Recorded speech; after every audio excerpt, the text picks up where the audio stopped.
Je représente notre feuille de dessin avec, comme nous l'avons vu, la direction de notre regard au centre de notre champ de vision. Le dessinateur, représenté ici de profil, le sol. Son regard est résolument horizontal, donc parallèle au sol. On s'aperçoit que pour la moindre déviation vers le bas, son regard aboutit tôt ou tard au sol. Donc, la moitié inférieure du dessin, le sol.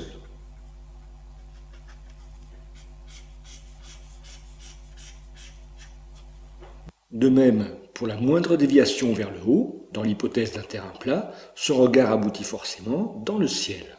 Donc, la moitié supérieure du dessin, le ciel. La limite qui sépare ces deux zones représente un regard strictement horizontal. On l'appelle horizon.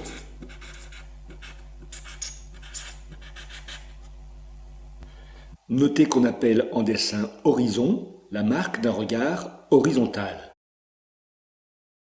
Mais ce n'est pas forcément la limite entre ciel et terre, notamment pour un terrain accidenté.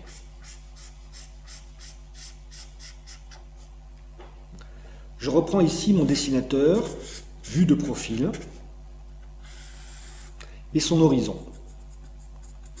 Maintenant, notre dessinateur regarde vers le haut. Dans son dessin,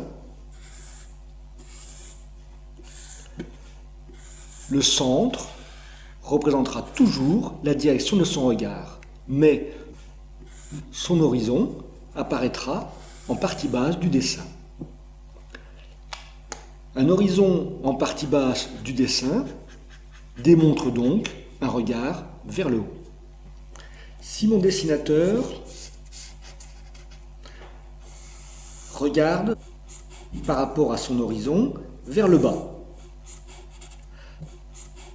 dans son dessin, le centre représentera toujours la direction de son regard, son horizon apparaîtra en partie haute du dessin.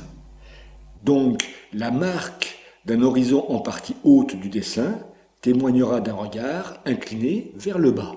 En définitive, la présence de lignes d'horizon au centre du dessin garantit un regard horizontal.